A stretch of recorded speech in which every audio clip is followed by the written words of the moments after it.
बड़ा सुंदर वर्णन आया। आप सभी लोग ध्यान दें। क्या महर्षि वेद व्यास जी महाराज ने भागवत जी में कैसा वर्णन किया है। बड़ा सुंदर भाव है। जन्मादस्य यतोत्पन्नात् दितस्तु पार्थेषु विद्यास्वराट् तेने ब्रह्म हृदयादि कवये मुह्यन्त चतुर्सूर्या तेजो पारिमृतां यथा विनिमयो यत्र त्रिसर्गो मृषा धाम्ना स्वेन सदा निरस्तकुहकं सत्यं परं धीमहि। बड़ा सुंदर वर्णन किया। जिस परमात्मा की इच्छा शक्ति मात्र से पूरा विश्व प्रपंच पालित होता है और वह लय हो जाता है, पालित होता है, सृजित होता है और फिर लय हो जाता है। बोले वो पार ब्रह्म कैसा है। कहा वो पार ब्रह्म हिरण्यगर्भ नहीं है, क्योंकि वेद में भगवान का नाम हिरण्यगर्भ बताया गया। वेद में भगवान को हिरण्यगर्भ कहा गया। हिरण्यगर्भा समवर्तताग्रे। वो हिरण्यगर्भ नहीं है। क्यों? कहा जिसने ब्रह्मा को स्वयं वेदार्थक ज्ञान कराया, वेद का ज्ञान कराया।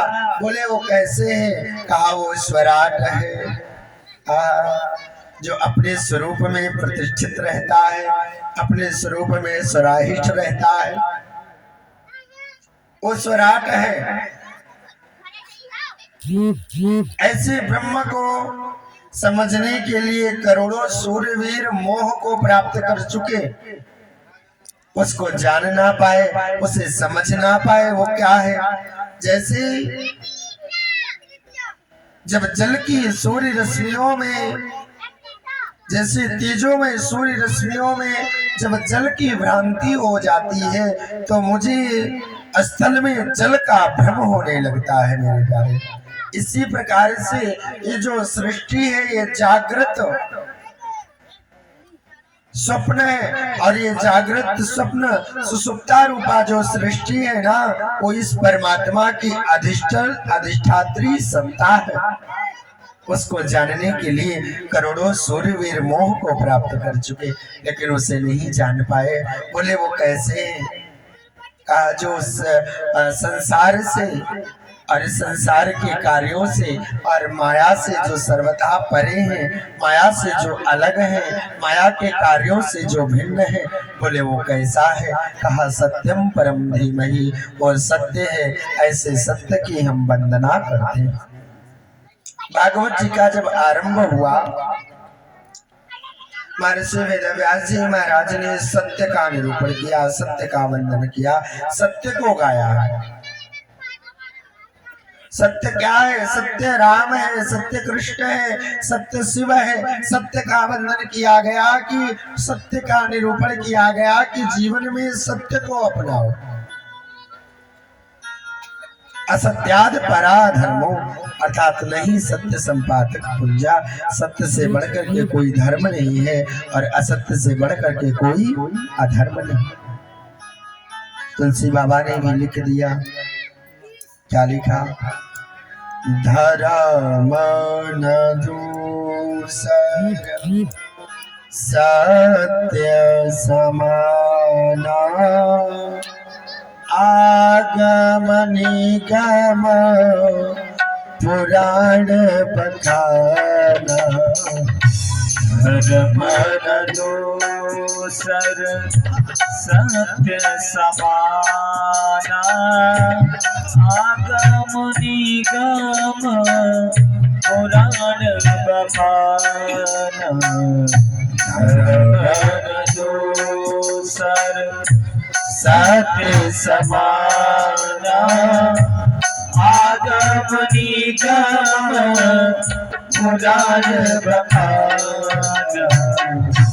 धर्म न धर्म न दूसर सत्य समाना, आगम निगम पुराण बखाना। सत्य से बढ़कर के कोई दूसरा धर्म नहीं है और असत्य से बढ़कर के कोई अधर्म नहीं है। इसलिए जीवन में जितना हो सके ज्यादा से ज्यादा सत्य बोलने का प्रयास करो, सत्य बोलने का दिन रात प्रयत्न करते रहो। सत्य से बढ़कर के कोई धर्म नहीं है। मेरे प्यारे, दूसरे श्लोक में पूज्यपाद महर्षि वेद व्यास जी महाराज ने दूसरे श्लोक में वर्णन किया, धर्म का निरूपण किया। अरे भाई, धर्म क्या है? धर्म क्या है? बड़ा सुंदर वर्णन आया, बड़ा सुंदर भाव को प्रकट किया। धर्म क्या है? वर्णन करते हैं, ध्यान दें। धर्म प्रोजित कैतवो तत्र परमो निर्मत्सराणां सतां वेद्यं वास्तुमत्र वस्तु शिवदं तापत्रयोन्मूलनम्। श्रीमद्भागवते महामुनिकृते किं वा परैरीश्वरा साध्यो यद्वरोधते यत्र कर्तव्ये सोऽस्वेस्तक्षरा।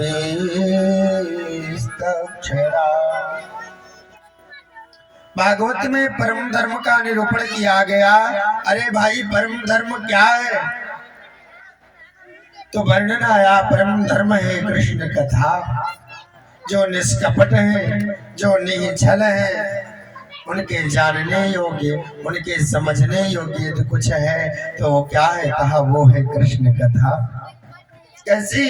कहा जिसको न धन चाहिए, न वैभव चाहिए, न फ्लाइट चाहिए, न मकान चाहिए, न मुक्ति चाहिए, न स्वर्ग चाहिए, उनके जानने योग्य क्या है? कहा उनके समझने योग्य कुछ है, तो वो है कृष्ण कथा। बोले वो कृष्ण कथा कैसी है? बड़ा सुंदर भाव है। वो कृष्ण कथा कैसी है? वर्णन आया, कृष्ण कथा कैसी है? का शिवदम शिवम कल्याणम ददाति इति शिवदः। का वो कल्याण करने वाली है, वो कल्याण करती है। और कैसे है? का तापत्रयोन्मूलनम्। का वो तीनों तापों का उन्मूलन करती है। वो कैसे? कौन से ताप? का आदि दैविक ताप, आदि भौतिक ताप तथा आध्यात्मिक ताप, ये तीनों तापों को विनष्ट कर देती है श्री कृष्ण कथा। यदि अन्य किसी ग्रंथ को पढ़ने का समय ना मिले ना, तो केवल कृष्ण कथा को पढ़ लीजिए। महाभारत आप नहीं पढ़ पा रहे हैं, ब्रह्म वैवर्तक पुराण आप नहीं पढ़ पा रहे हैं, उतना समय नहीं है, तो केवल भागवत जी का आश्रय ले लो। आप ध्यान दें मेरे प्यारे, यदि हम 7 दिन तक नियम से भागवत को सुन रहे हैं तो हम बड़भागी हैं ही। यदि 7 दिन तक हम ना सुन सके, आज आपने अपने मन में विचार बनाया क्या? चलो चलते हैं, कथा को सुनेंगे चल करके, और विचार बनाते ही मन के अंदर हृदय में आपके भगवान कृष्ण का प्रागट्य हो जाता है। और कृष्ण का प्रागट्य हो जाता है तो अंदर से और भाव जगने लगता है ना, चलो ना सुनने, चलो ना कथा सुनने। भागवत जी कल्याणकारी है, कल्याण करती है।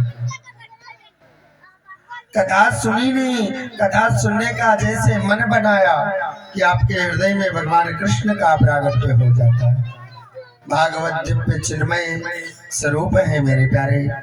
एक प्रश्न होता है, भागवत जी का आरंभ कैसे हुआ? भागवत जी का आरंभ कैसे हुआ? भागवत जी का शुभारंभ कैसे होता है? भागवत जी का प्रागट्य कैसे हुआ? तो वर्णन आया, बड़ा सुंदर भाव हुआ। सुखदेव जी महाराज कहते हैं, निगम कल्पतरोर्गलितम फलम सुख मुखादमृत संयुक्तम पिबत भागवतम रसमालयम मोरहो रसिका वो विभावुका। निगम कल्प तरोर गलितम। सज्जनों, निगम है वेद। वेद रूपी जो निगम कल्प वृक्ष है, उसी का जो पका हुआ फल है, उसका जो फल स्वरूप है, वो कौन है? का वही भागवत है।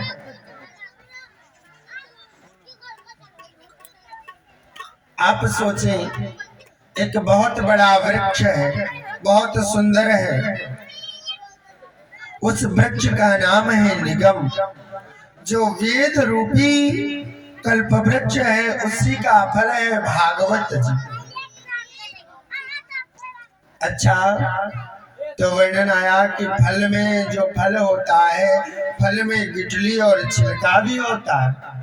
कहा नहीं, कहा इस फल में ना गिटली है और ना छिलका है, ये क्या है? कहा अमृत द्रव्य संयुक्तम, इसमें अमृत मिला हुआ है, लेकिन इसमें गिटली और छिलका नहीं होता है।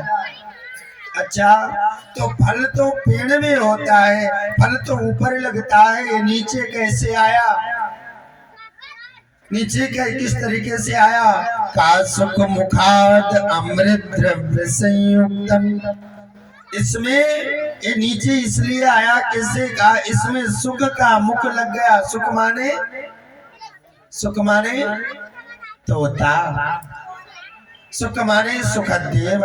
इसमें सुख का मुख लगा, और जब सुख का मुख लग गया तो ये जो पेड़ में फल लगा हुआ था, ये पेड़ फल नीचे की ओर आ गया। आप ध्यान दें, सुग्गे ने कोई फल को, अमरूद को काट करके और गिरा दिया है। आप अपने हाथ से तोड़ करके खाइए, और जो सुग्गे तोता ने फल को काट करके और नीचे गिरा दिया है, उसको उठा करके खाइए, देखिए अंतर मिलेगा दोनों। जो अपने हाथ से तोड़ करके खाएंगे, हो सकता है कि वो फल खट्टा हो जाए, लेकिन जो तोता फल काट करके गिराया होगा ना, वो फल कभी खट्टा नहीं हो सकता। उस फल को जब आप खाएंगे ना, तो वो फल मीठा ही रहेगा। क्या तोता उस फल में मुख लगाता है जो फल पहले से खट्टा होता है, या खट्टा फल भी खाने के बाद में वो मीठा, तोते का मुख लगने के बाद में खट्टा फल भी मीठा हो जाता है?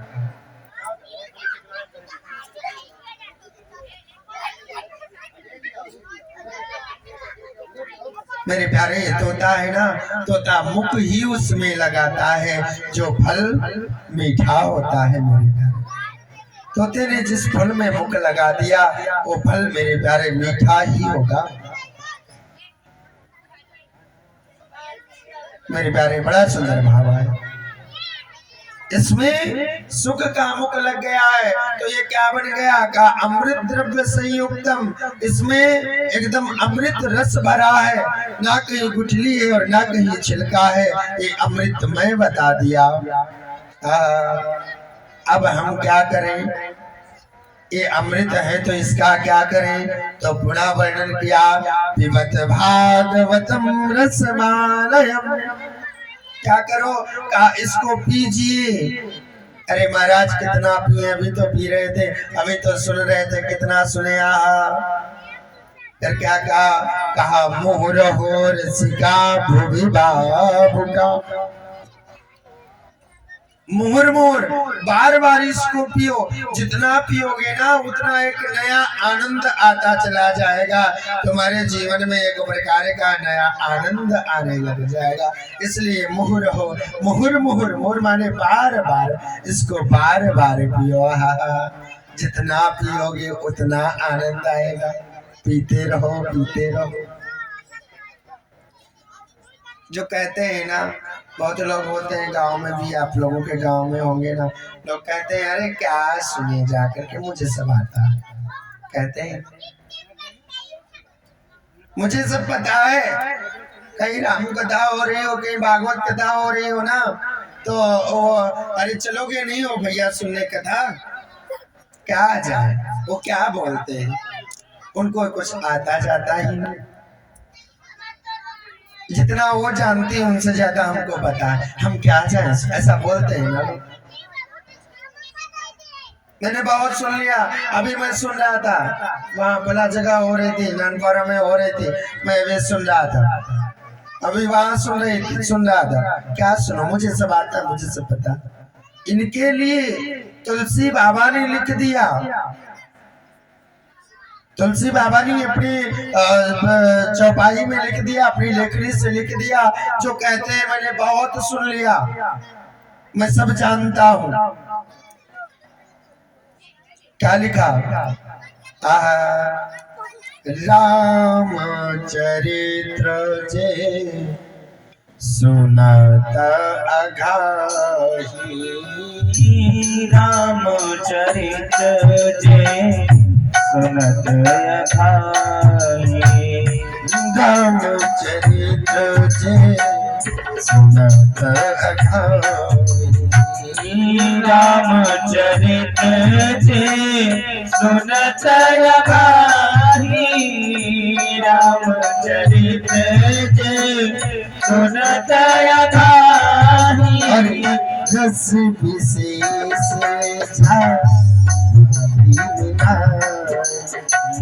रस विशेष जा रस विशेष जा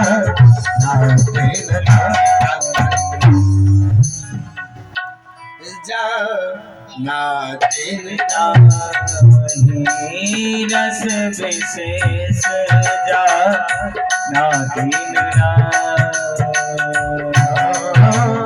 जिन हरि कथा सुनी नहीं काना, हरि कथा सुनी नहीं काना, जिन हरि कथा सुनी नहीं काना, जिन हरि कथा सुनी नहीं काना, श्रवण रंग श्रवण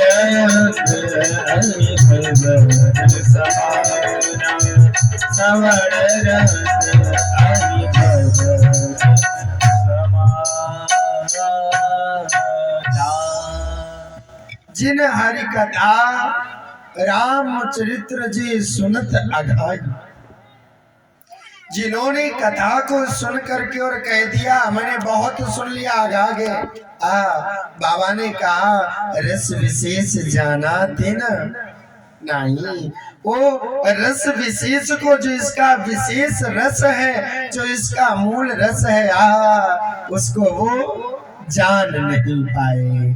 जाना थी ना, नहीं, वो इस रस को जान ना पाए कि भागवत जी है क्या, राम कथा है क्या, राम जी है क्या। और जिन हरि कथा सुनी नहीं काना, जिन्होंने हरि की कथाओं को, इन्होंने भगवान की कथाओं को अपने कानों से नहीं सुना ना, उनके लिए बाबा ने लिखा श्रवण रंध आई भवन समान। जो श्रवण रंध यानी जो कान है, उनके कान कैसे हो गए? कहा आई भवन समान, आई माने सर्प, उनका कान हो गया सर्प के मकान के जैसा। सर्प का मकान कैसा होता है? सर्प का मकान एकदम सूना होता है। सर्प खुद का मकान खुद से नहीं बनाता है, सर्प तो दूसरे के मकान पे कब्जा करके रहता है, एकदम सूना पड़ा रहता है। इस तरीके से उस जीव के कान हो जाते हैं। जो जीव अपने कानों से प्रभु की कथा को नहीं सुनता है, जो भगवान की कथाओं को अपने कानों से नहीं सुनते, उनके कान अहि भवन समान, अहि के समान हो जाते। इसलिए इसको मोहर मोहर, मोहर माने बार बार, जितनी बार सुनोगे उतना आनंद आता चला जाएगा मेरे प्यारे। जितना सुनो एक नया आनंद मिलता जाएगा मेरे प्यारे, इसलिए इसको बार बार सुनो। आहा। सुखदेव जी महाराज कहते हैं, राज ऋषि परीक्षित ने आचार्य श्री सुखदेव जी महाराज के चरणों में प्रणाम करना चाहे। सुखदेव जी महाराज से शौनकादिक ऋषिगण प्रश्न करते हैं, प्रभु कोई कहता है भगवान के 12 अवतार हैं, कोई कहता है भगवान के